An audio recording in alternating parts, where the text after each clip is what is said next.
Hey guys, we've currently got a VZ GTO manual and a VY GTS Coupè manual, both in stock at the moment. I thought it would be a great opportunity to do a comparison video between the two.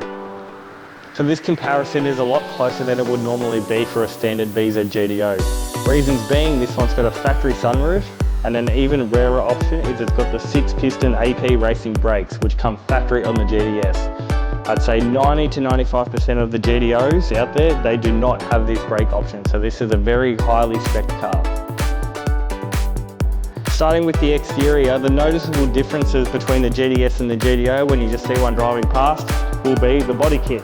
So you've got the grey painted body kit on the GTS, side skirts, front bar and rear bar. And then looking at the GTO, it's all one colour. The second difference that you're going to notice on the exterior is the wheel design. So you've got the shadow chrome 5-spoke wheels on the GTS. The GTO gets the 10-spoke wheels. They're always shadow chrome on the GTS. On the GTO, they're mostly shadow chrome, but a few did come in silver, like in this car. Pretty self-explanatory is the GTS badge has a GTS badge, which is in red, and the GTO badge is in grey. And if you've got a really keen eye, you'll notice the GTS has a 300 badge for 300 kilowatt. There is no side badge on the GTO. It's got a 297 badge on the boot.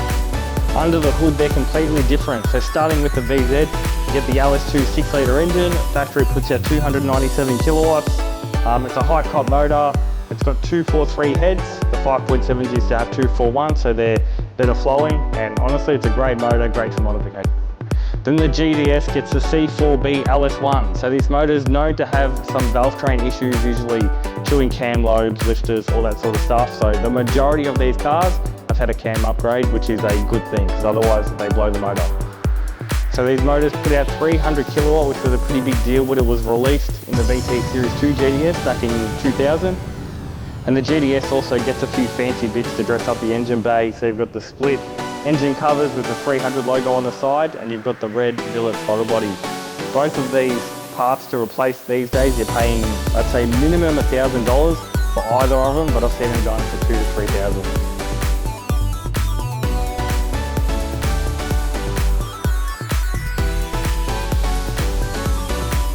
$3,000. Right. Build number wise, the VY GTS Coupè is a lot more exclusive. They made just under 150, I think it was 146 or 143, I can't remember exactly. VZ GTOs, I don't know exactly how many, but there's far more. Interior wise, the two cars are pretty similar. You've got the same instrument cluster. They both have gauges on top of the aircon unit. It's more of an M shape in the GTO. The GTO's got like a black plastic, for the radio and the aircon unit and just all the surroundings. It's got a silver trim. They've got the same gear knob. They have a different style seat. So the VZ's got like an updated seat, and it's got like stripes in the stitching, which looks pretty good. Besides that, it's a very nice interior. I love it.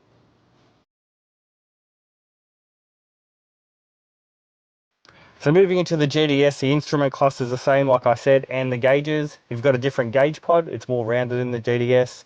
Where the aircon unit and the radio is, you've got a lighter grey colour as opposed to black in the GTO. And then where the GTO is silver and the trim around the aircon unit, you've got like a carbon fibre finish in the GTS, which I think looks great. This car's also got the factory sat-nav, so you've got the remote and a screen down the bottom.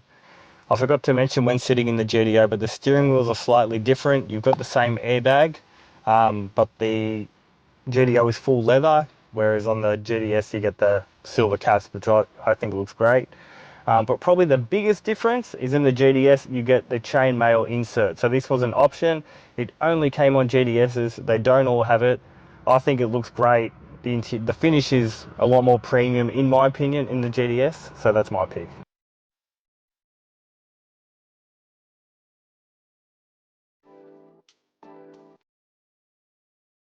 And now you're probably wondering what the difference is to drive. So you've got pretty much the same power, 297 kilowatt, 300 kilowatt. One of the big differences is the GTO's got a shorter ratio gearbox. I'd say it probably makes it a little bit easier to drive. But the GTS does have a 3:9 diff ratio as opposed to 3:4:6. So these two cars are probably pretty similar to drive. There's not going to be too much of a difference. But if you're comparing the VZ GTO to say a VX or a VY GTO, which has less power and the same diff ratio, I think you'd notice that the VZ is a lot better to drive. Now you're probably wondering which one I would pick, and I would definitely say the GTS. I'm a GTS guy, but I think just having a lower build number car and just being a GTS holds a lot more weight, I find, in the resale market. And during COVID, the prices of the GTS coupes went up, or for a VY, it went up close to 200K. They've come back down. They're affordable again, but I think in the next 2 to 5 years, they're going to skyrocket.